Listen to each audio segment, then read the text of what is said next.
Pinagbintangan siya nagbayad para sa technical diploma. Mababaliw na ako mamaya. Siya totoong nag-aral at nagtapos sa Australia. Oo, sa kanya ko nakuha impormasyon eh. Ayun na sila!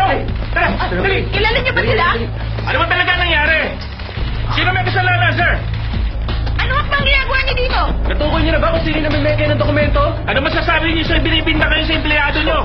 Alam namin marami kayong gustong itanong sa amin. Ano ginawa nila? Hindi ito ang venue para magbigay kami ng official statement na nangyari. Ano ba gagawin niyo? Magkakaroon kami ng press conference para dito, kaya wala kami ibibigay na comment sa inyo ngayon. Sir, ano masasabi niyo sa binibinta na yun sa empleyado niyo?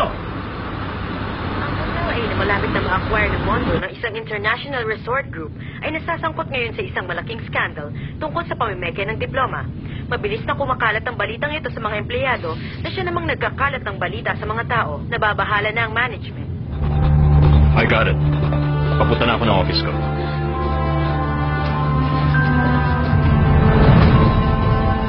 Ano bang sinasabi mo? Sinasabi mo bang hindi mo na itutuloy ang planong pag-takeover sa hotel namin? Ganun na nga. Sa anong dahilan? Kalat na ang balita.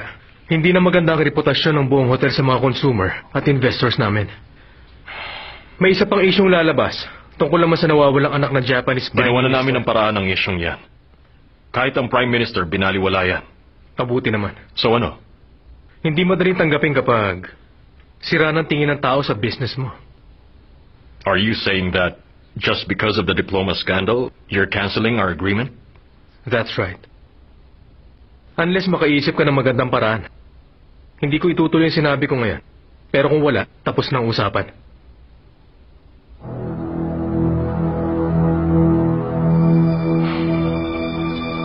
Sandali. Ganito niyo ba tratuhin ang isang kumpanyang walang ipinag-iba sa klase ng business ninyo? Dapat pinaghihirapan ng lahat ang moral ng kumpanya. Hindi ito isang bagay na pinaghihirapan ng isang tao lang. Mahihirapang bumangon ng anumang kumpanya kung tatalikura sila ng dapat ay kakampi nila. Isa-isang mawawala ang investors hanggang bumagsak sila. Alam ko na yan. Kung alam mo na yun, bakit itutuloy mo pa rin? Hindi pa kayo responsibilidad ng Mondo Group. Wala kaming balak tumulong kung kami naman ang masisira sa huli. Okay lang po kayo. Bakit? Nag-aalala ka? Akala mo itutuloy ko talaga yan? Hindi naman. Alam kong may iba kang plano. Nababasa ko yung galaw mo eh. Tama ka. Hindi talaga kita maloko. Nalalaman mo agad eh. Makinig ka. Kasi mahirap sabihin ang balita ko. Sorry. Pero kasama ka sa matatanggal sa kumpanya. Alam ko namang inosente ka sa ibinintang nila. Pero dahil sa nangyari kay Deputy Manager Park, nagdesisyon na isama ka na. Alam mo namang malapit na ang pag-takeover ng Mondo. Ramdam naming hindi sila matutuwa sa ganitong issue. Yes, ma'am. Naiintindihan ko naman ang mangyayari dito. Pero bakit tatanggalin niyo ako? Sige, aaminin kong kasalanan ko rin dahil ako nakawala ng diploma ko. Responsibilidad ko talagang ingatan yun.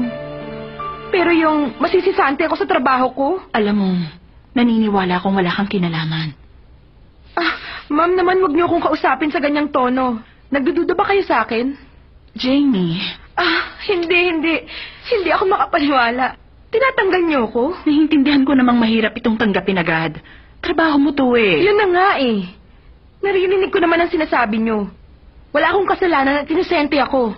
Pero wala kayong magawa. Dahil ibang nakasulat sa company rules at mas gusto niyong sundin ito kaysa maniwala sa tao niyo. Ano bang gusto niyong gawin ko ngayon? Alam ng lahat na wala akong kinalaman sa kasong nakita ng mga pulis na yon. Bakit ako magsasakripisyo? Mukhang tinanggal siya.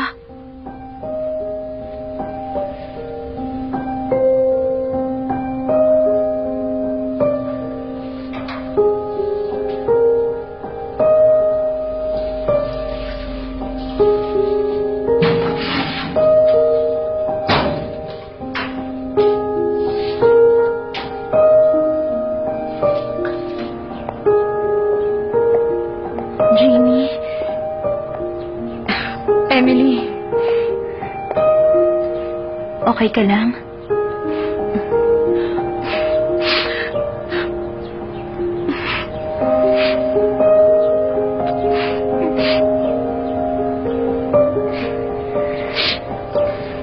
Siguruhin wala Wala tayong mapapalampas dito, ha? Kontakin natin. Magre-request tayo ng original diploma sa lahat ng school ng lahat ng employees. 3 araw lang binigay sa atin, kaya bilisan Top natin. priority to at dapat matapos sa loob ng 3 araw. Yes, hello? Kailangan may fax sa atin ng schools ang diploma nila.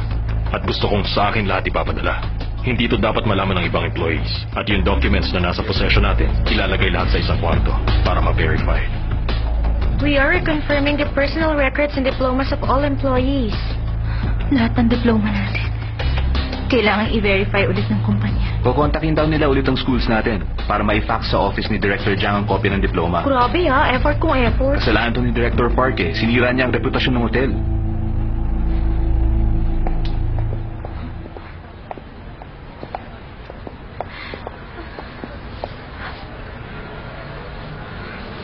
Ano bang nangyayari sa kumpanya natin? Mag-imbestiga ka. Magtanong-tanong ka sa iba, okay? Huwag yung puro ka lang reklamo dyan. Sa tingin mo, paano kung magagawa yun? Kay Director Jiang lahat mo pupunta yung documents eh. So, ibig sabihin wala kang magagawa? Yes, sir. May kailangan ka?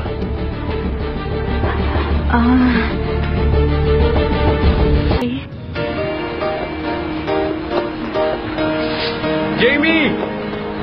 Ay! Tay? Ikaw naman, kanina pa kaya ako tumatawag sa cellphone mo, kaya lang may sumasagot na babae at sekretary mo daw. Nandito ako, Mama. At may kasama ako. Hi, ma'am. Magandang hapon po. Ako po si Emily Jiang po.